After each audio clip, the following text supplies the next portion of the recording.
Welcome to the JR Hendrick Texan Night, the podcast that deals with the early life of yours truly. And now, for April 24th, 1994, reading the story, telling the story, is JR Hendrick.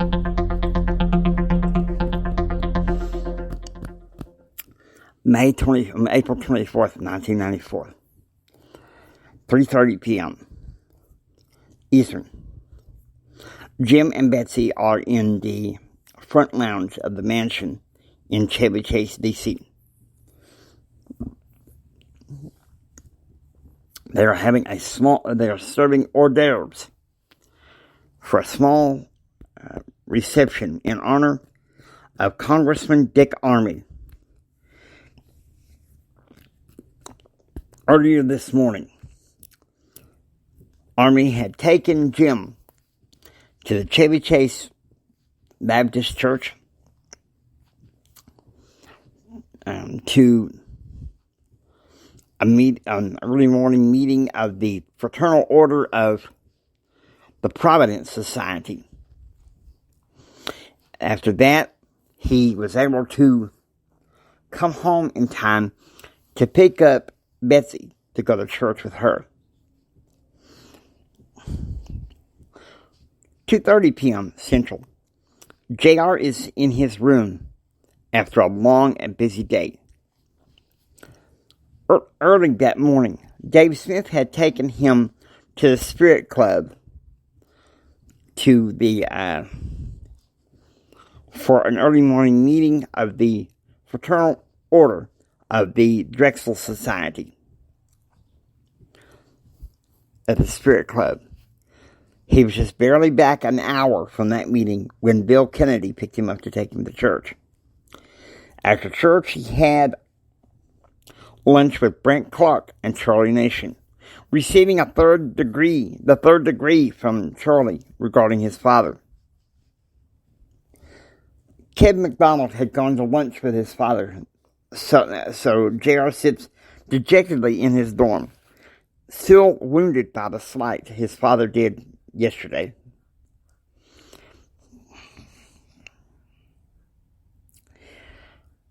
$4:30 p.m. Eastern. Jim asked Diane, the cook, to bring out some mint juleps for the guests. This was to be the first pre-dinner cocktail for the Army reception. It was to be a good time for all. 4:15 p.m. Central. JR arrives at his Uncle Carl's house near 42nd Street in Lubbock. You know, his Aunt Donna said, you were so sick so much of the time. Your dad most of the time wouldn't pay much interest to you. So we had to step in with your Grandma Elizabeth and take care of you. I know I appreciate that, JR said. Aunt Donna played ABBA's Take a Chance on Me. And then after that, Carl played the Oak Ridge Boys' The Baptism of Jesse Taylor. I got an even better memory, Carl said. Do you remember that time, summer 1994, we went on that fishing trip in Lake and Canyon, Texas, before your dad went nuts? Yeah, I remember, JR said. Jessica wouldn't shut up about me being baptized into the community of Christ. Yeah, but I'll tell you what, there was some good times. And then when we came back home, your dad went nuts and said we couldn't come see you. He wanted to send you away to that school for the blind after the 5 weeks. Wanted to send you away for the fall. But your granddad put his foot down and said that he was only going for the summer.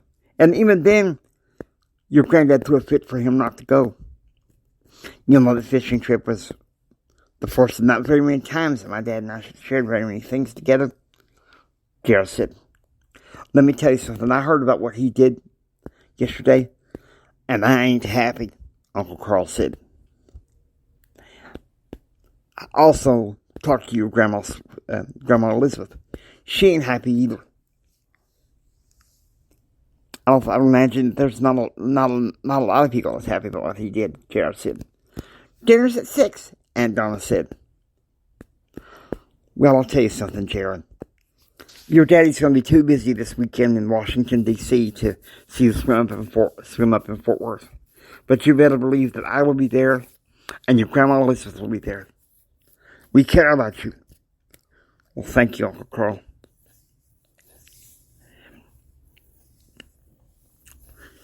"6 p.m. Eastern.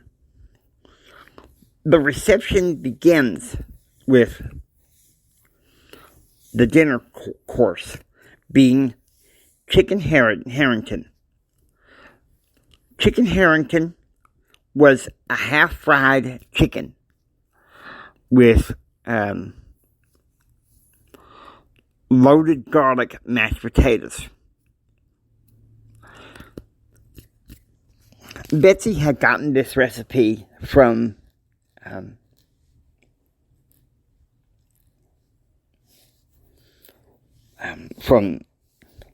Susan Harrington, JR's child psychologist up in Fort Worth. Up at the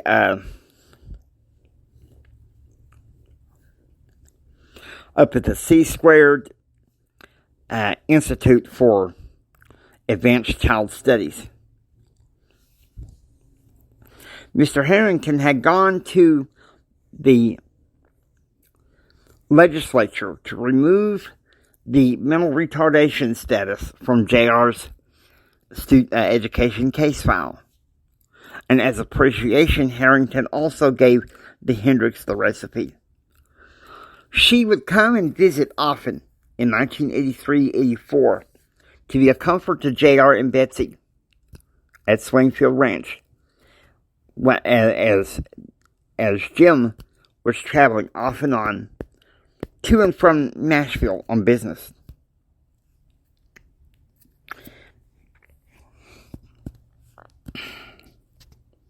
"6 p.m. The family sits down at Uncle Carl's house, sits down to a dinner of spaghetti, garlic toast, lemon bars, and a choice of lemonade or Dr. Pepper. You mark my words. Your Grandma Elizabeth and I are going to be riding with you on the plane to Fort Worth. We're with you no matter what. I've also arrangements for your friend Ken to join us on the plane." "Sounds excellent," JR said. "We're with you no matter what." 8 p.m. JR is in his dorm room, reading his government textbook. He thoroughly enjoyed the time with his Uncle Carl. Although he's not very happy about what his father did, he's ready to move on, knowing that his father was awfully busy in Washington. Hope you enjoy listening to the JR Hendrick Texan Night. If you like what you hear, please subscribe, become a part of the adventure. This is JR Hendrick saying until next time, take care and get ready for the rest of the story. God bless you.